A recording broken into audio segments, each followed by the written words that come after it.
జనాభాలో సగం కంటే ఎక్కువ అంటే 54% ఉన్నటువంటి బీసీలను గత ముఖ్యమంత్రి జగన్ రెడ్డి గారు 56 కార్పొరేషన్లు ఏర్పాటు చేశారు అధ్యక్ష. బీసీ కులాలన్నీ కూడా సంతోషించాయి. దీని నుంచి మాకు మేలు జరుగుతుంది, లబ్ధి జరుగుతుంది, మా బతుకులు బాగుపడతాయని సంతోషపడ్డారు అధ్యక్ష. అయితే ఆయన చేసింది ఏంటంటే అధ్యక్ష, ఓన్లీ కుర్చీ టేబుల్ మాత్రమే ఇచ్చారు అధ్యక్ష. ఎక్కడ నిధులు కానీ విధులు కానీ కేటాయించలేదు అధ్యక్ష. ఆయన చేసిన నిర్వాహకం ఏంటంటే అధ్యక్ష, 56 కార్పొరేషన్లకు సంబంధించి 20 సంవత్సరాలు లాభాన్ని చూపిస్తూ వచ్చినటువంటి లాభాన్ని చూపిస్తూ అప్పులు చేశాడు అధ్యక్ష. ఆ అప్పులు ఈరోజు బీసీలు మోసే పరిస్థితి వచ్చింది అధ్యక్ష. శవాల మీద పైసలు ఏరుకున్నట్లు బీసీలు మోసం చేశాడు. దాని జలసాల కోసం బీసీలని ద్రోహం చేశాడని చెప్తున్నాను అధ్యక్ష. ప్రస్తుత ముఖ్యమంత్రి చంద్రబాబు నాయుడు గారు అది అబ్జెక్షనబుల్ చెప్పండి అధ్యక్ష. అది రికార్డు తీసేయండి.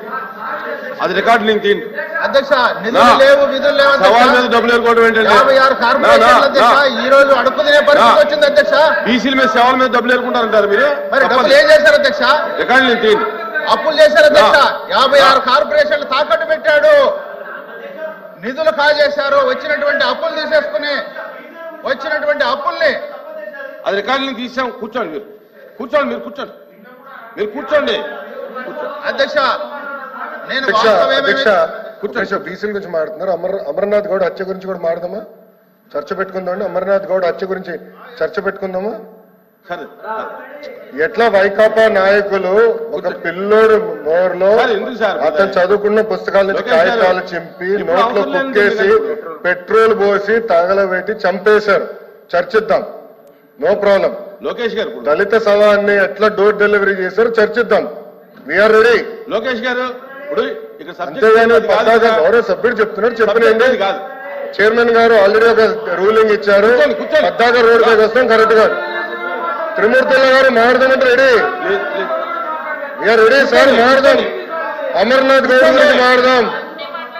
మీ ఎమ్మెల్సీ సభ్యుడు అనంతబాబు గారు ఏం చేశారో అది కూడా మాట్లాడదాం. చేయలేదా? లోకేష్ గారు చేయలేదా? అనంతబాబు గారు సవాన్ని డోర్ డెలివరీ చేయలేదని చెప్పండి. మీరు చెప్పండి, చెప్పండి, చెప్పండి సార్, చెప్పండి. సవాన్ని డోర్ డెలివరీ చేయలేదా అని అడుగుతున్నా. త్రిమూర్తుల గారు చెప్పండి. బీసీల గురించి మాట్లాడుతున్నారు కదా, అందుకనే మాట్లాడా. అమర్నాథ్ గౌడ్ గురించి కూడా మాట్లాడా. Challenging. Let us discuss. Lokesh గారు లెట్ us discuss. లోకేష్ గారు సార్ ఆయన కూర్చోమనండి sir. I have right. I'm minister of the house. I have right to talk. Sir member ఇట్లా మాట్లాడితే ఎట్లా సార్? నాకు రైట్ ఉంది, నేను మాట్లాడుతున్నా. లోకేష్ గారు ఇప్పుడు జరిగేటటువంటి సార్ ఇట్లా మాట్లాడుతున్నారు. లోకల్ బాడీస్ లో బీసీలకి రిజర్వేషన్ ఎందుకు తగ్గించారో చెప్పమనండి. చెప్పండి. రిజర్వేషన్ మీరు ఎందుకు తగ్గించారు? అమర్నాథ్ గౌడ్ మీరు ఎందుకు చెప్పేశారు? కార్పొరేషన్ మీరు ఎందుకు నిధులు కేటాయించారో చెప్పండి. మీరు రైట్ టు డిస్కస్. అంతేగాని పద్దాకాల నుంచి ఎట్లా సబ్జెక్ట్ కాదండి. కూర్చోండి. ఇప్పుడు అది సబ్జెక్ట్ కాదు. కూర్చోండి, కూర్చోండి, కూర్చోండి. అది సబ్జెక్ట్ కాదు. కూర్చోండి, కూర్చోండి, దయచేసి కూర్చోండి.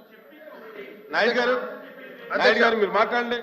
ఇంకా వద్దామా? ఇంకా లాస్ట్ మీరు కొంచెం కాంట్రవర్సీ లేకుండా మాట్లాడండి అధ్యక్ష. మీ క్లారిఫికేషన్ నేను అడగండి. మంత్రి గారు చెప్తున్నాను.